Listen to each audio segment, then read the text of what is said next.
Hello friends and welcome back for another episode of Indie Impressions. My name is Nick and today we're going to be looking at something that I think we're just going to affectionately call C. I'm sorry for the apprehension here. I'm not exactly sure what to call it. It is a string of Japanese characters that I can't read with a rotating C inside of it. So I think the thematic element here that is most consistent is actually this rotating C shape. So we're going to call it C.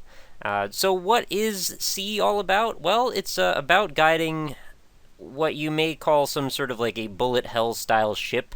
And if you get the reference here, bullet hell games, you usually have a million bullets all happening at the same time, and you control this one little point, which you just need to avoid all of those projectiles with. And in this case, we don't have projectiles, but we have rotating Cs.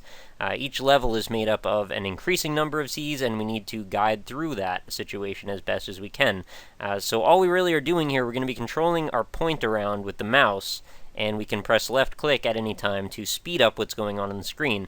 Why would you want to speed things up? Well, occasionally you end up in a position where you kind of have to just wait for a while, and if that's the case, then best option there, just speed up. Things work out. Anyway, it's a pretty surprisingly pulse-pounding game, which I didn't expect to have happen.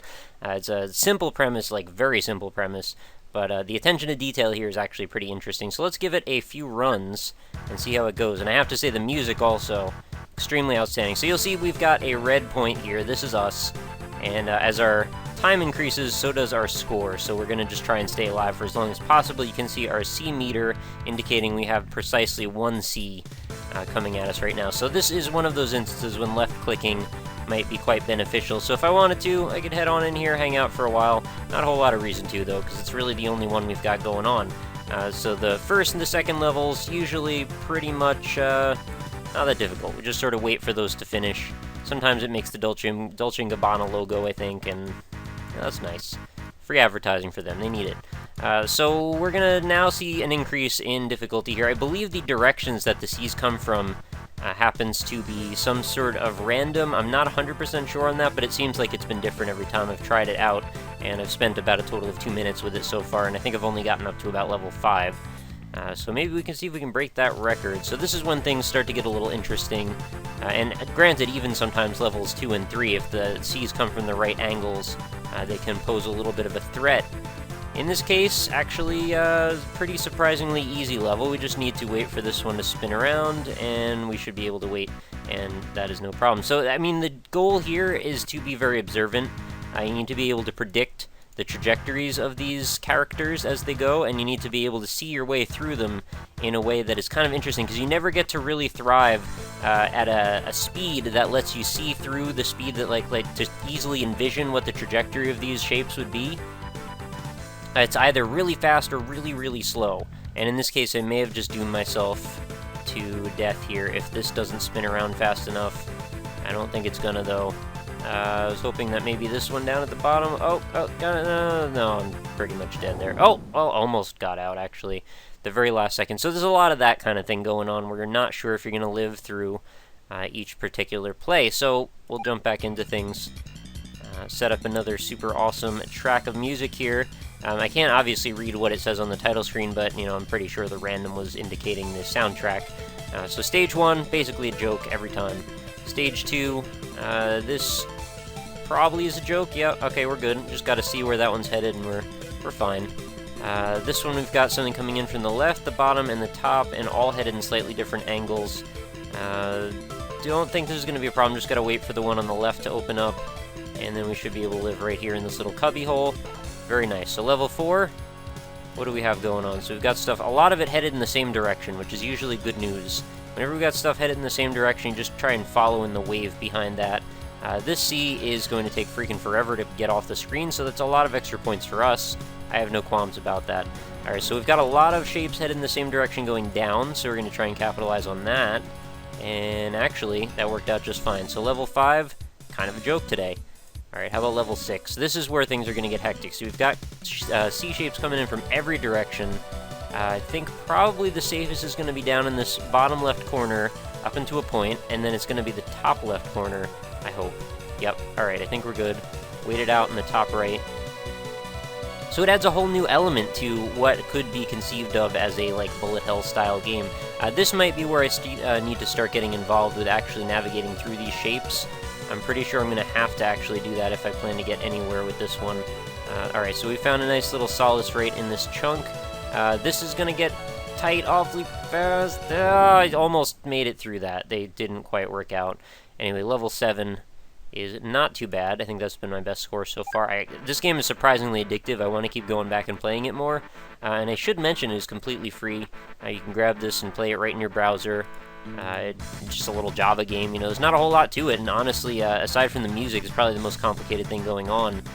But the actual game design, it's surprisingly easy to conceive of something like this, and it's also surprisingly deep. So the combination of those two concepts, I think, go very well together, and they result in some competitive gameplay at times. Especially if you had an online leaderboard, I could see this being pretty competitive as well. If you had a group of friends, like on your Steam friend list or something, and you could try and one-up them. I got a little overzealous there and held down my left click for far, far longer than I should have, and it resulted in a pretty terrible run. Alright, I am ready. Let's go. I would love to see if there were some remixes on this concept after a few levels. Maybe the C's turn into, like, square-shaped C's or T-shaped C's. You never know. Maybe the point that you control starts to become larger. Maybe it changes size every so often, and you need to be cognizant of that. I mean, granted, it's really nice to have a solid core principle to the gameplay, and I think that does wonders so far for what it is. And it's good that it doesn't derivate too much at the beginning, but after a while of doing it over and over again, I imagine you could kind of desire to have some remixes on the concept. And given how simple this basic gameplay design is, I think remixes could be very easy to do and conceive of. This is an interesting spot here. Okay, we've got to really parse this out. See, the cool thing about it is... Alright, there we go. There's not really, like, any scripted sequences from what I can tell, so you kind of have to think on your feet every single time.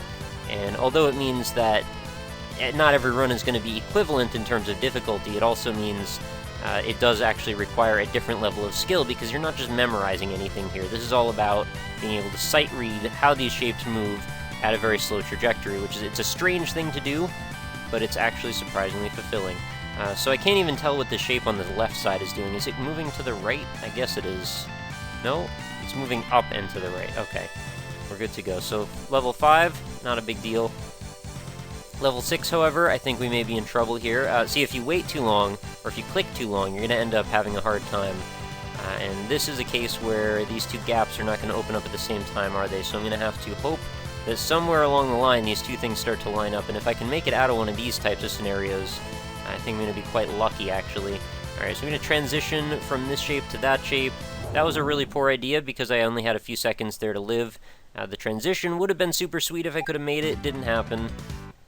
But see, I just keep jumping right back into the game. I didn't even have a second thought there. I just wanted to get right back in and see if I could maybe do a better, get a better time. And I think part of the reason it's so addictive is because you don't have to wait very long between runs, and you also control the speed at which the game proceeds to a complete level. Like, every aspect of this, you are able to speed up. It's sort of like playing The Sims with the super speed mode on at times, but just when you want it to, and it's always a toggle away. You know, it doesn't require any real thought or effort.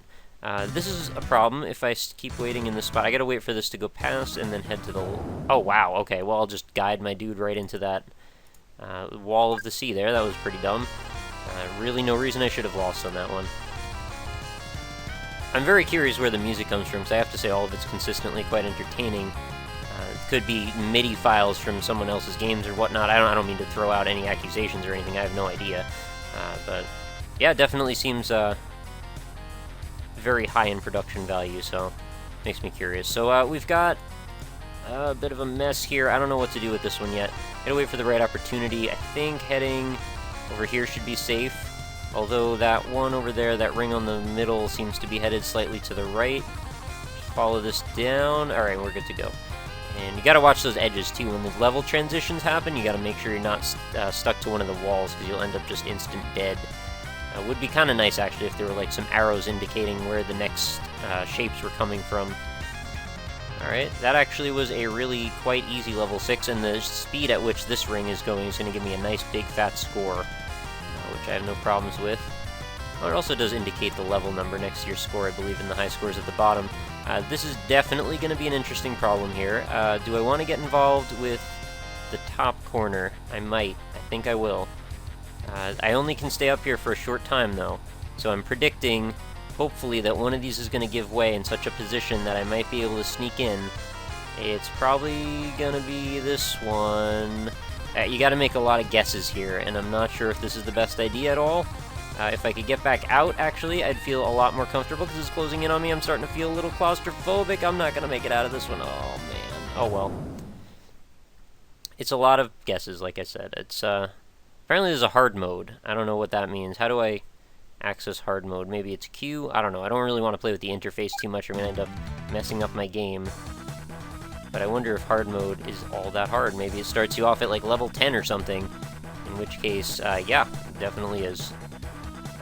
Sometimes you can actually get through this, and this might be hard mode for me, is just hold down the left click as long as you can, and just see how far you can make it. I think level 5 is about as far as you would ever want to do that strategy.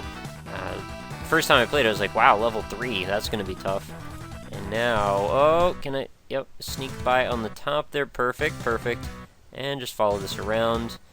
Again, being careful not to hold down left click for too long, or everything converges on you in one freaking instant. Jeez. Alright, well, I'm sort of stuck in this circle right now. Can I get through to this one? Yes, I can.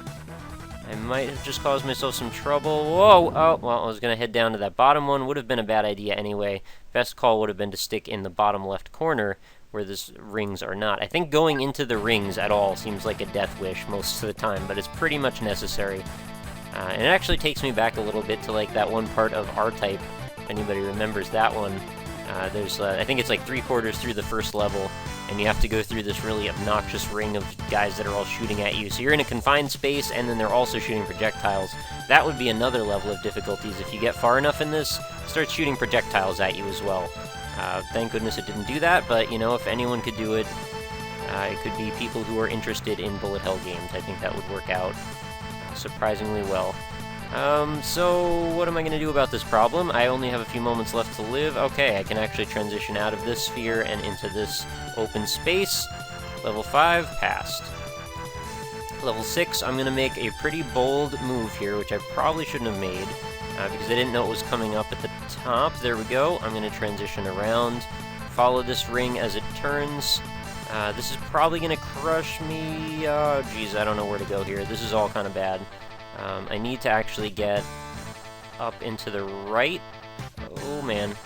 This is all real scary. I don't know where I'm supposed to be. I'm trying to just find a nice, happy medium place to be. This is going to close in on me in a bit.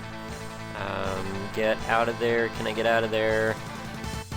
Alright, let's go here. This tiny little triangle. Maybe I can get out. Yup. And can I get back out of this, though? That's the question. I might be able to once this turns all the way around. It's probably going to crush me in the corner, though, if I keep going. Wait, maybe not. No. Yeah, it is. Okay, it definitely was going to. Over here is my way out, and I actually... Wow, I think that was probably the most complicated transitional moment that I've ever gotten through there. So...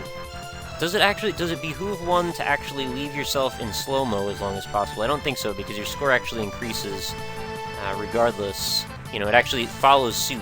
Okay, let's go in this corner here. If you hold down the mouse button, your score increases right along with it, with the speed increase of the game itself. Am I safe in this corner? It looks like I may be, so I think this is my new record now. Level 7, level 8. Okay, so we are at our high score. And can I transcend level 8? This is going to be pretty hard. I've already committed myself to a sphere. I didn't really want to yet. This is probably disastrous. Let's see if I can get back out. Alright, I'm out. Now I am...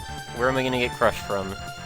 Oh, well, I'll just steer myself right into things. I probably should have followed along the top edge and then maybe transition to the right. It gets to be a real mess when you get further in, but regardless... I think that'll probably do it for this game we're calling C. It's actually surprisingly fun, accessible, and totally free, so go give it a try yourself. See how far you can get. I'd be very curious to see your runs. If you maybe are a fellow YouTube content producer, you may want to record a run and maybe post it as a video response. I'm always curious to see how far people can get in these particularly challenging games. and especially ones that are super accessible, that are easy to watch, and you don't really have to learn a lot of conventions to play. It's just pretty obvious. Avoid the stuff. So how much easier can you make it than that? Anyway, that is going to wrap us up for another episode of Indie Impressions. Hopefully you enjoyed this look at a fairly simple game. I do like to do these occasionally, although I do also like to mix up my content for a little bit more complicated stuff as well. So if you're in it for some of this stuff, stick around. If you're in it for the other stuff, stick around. Either way, and we'll get back to that kind of stuff. So anyway, let's mention a couple things here. If you want to check out the archive, we've got over 450 other Indie Impressions videos for your perusal over on my website, indie-impressions.com.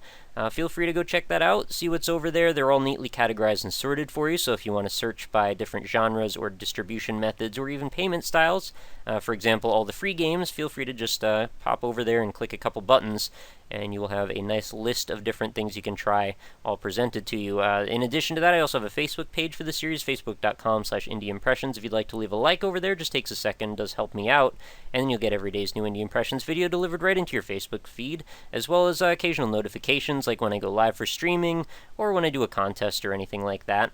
I've also got a Twitter handle, which is @RockLeeSmile, so if you want to follow me over there, you're entirely welcome to. You can feel free to let me know about whatever's going on with you. I tweet personal stuff all the time, indie game stuff, industry stuff, so if you want to just follow me on a more personal basis, that is probably the place I communicate with the public the most. And I also am open to take any suggestions or recommendations, either on Twitter, on YouTube PMs, on Reddit PMs, or pretty much anywhere. But I also do have a contact form if you want to contact me directly. And that's whether you're a viewer or an indie game developer alike, and maybe you want to send me a build of your game for possible viewing on the show. Quickest way to reach me, though, is that contact form over on indie-impressions.com. So in addition to the game being available for your perusal right in the description of this video, there will also be all my social media links, so in case you missed anything, feel free to just browse through there and catch up on anything. So that's going to pretty much do it. Go check out the game. Let me know what you think in the comments below, please. I'd love to hear your opinions, as always, and do be sure to come back again. I do a new episode every single day without exception, so I hope to see you back again tomorrow, and I hope you have a lovely night. Talk to you later.